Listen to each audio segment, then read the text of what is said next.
میرے خیال میں تو آپ کی اردو حادیلی سے اچھی ہے. شکریہ بہت. ہاں ہاں.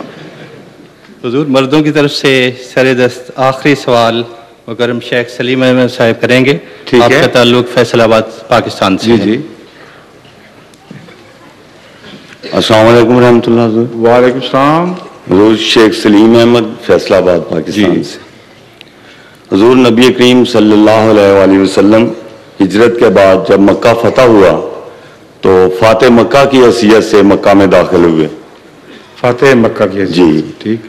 حضور آپ کی جب ہجرت ختم ہوگی تو میرا سوال یہ ہے کہ جب آپ کی ہجرت ختم ہوگی تو آپ بھی فاتح کی حیثیت سے اگر آپ کے خیال کے مطابق واقعات چلیں تو پھر ایسے ہی ہوگا. جی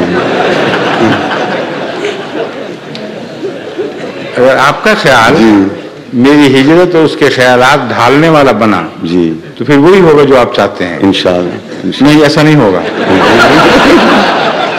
اللہ جو چاہے گا وہ ہوگا. بالکل جی. اللہ کی آپ کے خیالات کا اللہ کے چاہنے میں کوئی دخل نہیں. ہاں صحیح. آپ سوچیں بنائی پھریں جو مرضی. جی آپ کی سوچیں اور ہیں. اللہ کی تقدیر اور طرح چلتی ہے اور وہ اس بات سے آزاد ہے کہ کس موقع پر کس طرح کا مضمون ظاہر فرمائے. ہجرت کو مضمون قرآن کریم میں پھیلا پڑا ہے. ہر ہجرت کا انجام دوسری ہجرتوں سے مختلف ہوا ہے.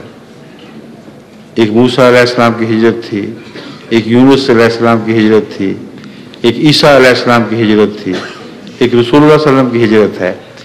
ہجرت اپنی ذات میں سب میں مشترک ہے. اللہ کی خاطر ہوئی یا لوگوں نے مجبور کر دیا, مگر ہر ایک کا انجام الگ الگ ہوا ہے. بعض ہجرتوں سے واپسی نہیں ہوئی. حضرت مسیح کی ہجرت سے کہاں واپسی ہوئی؟ جی. حضرت یونس کی کہاں واپسی ہوئی تھی؟ حضرت موسیٰ کی کب ملک مصر میں واپسی ہوئی تھی؟ تو اول تو واپسی کا جو آپ نے تعلق ہجرت سے باندھ رکھا ہے یہ درست نہیں ہے. ہجرت کے نتیجے میں برکت اور وسعت اور فتوحات ملتی ہیں, یہ قطعی بات ہے. واپسی کا معاملہ آن حضرت صلی اللہ علیہ وسلم کے ساتھ خاص تھا. وہ خدا جس نے قرآن آپ پر فرض کیا رادو کا علامات, وہ یہ اقرار کرتا ہے کہ رادو کا علامات, تو ضرور لازم تجھے وہ واپس اس جگہ لے کے آئے گا. یہ آن حضرت صلی اللہ علیہ وسلم کے ساتھ ایک خاص پیشگوئی تھی جس پیشگوئی کو شان کے ساتھ پورا ہونا تھا. اس لیے ہجرت کے متعلق یہ جو تصور باندھ رکھا ہے آپ نے کہ ہر ہجرت کرنے والا واپس اپنے وطن ضرور پہنچتا ہے, یہ درست نہیں. حضرت مسلم موعود نے قادیان سے ہجرت کی تھی. جی. کہاں دفن ہیں؟ ربان دارالہجرت میں. جی.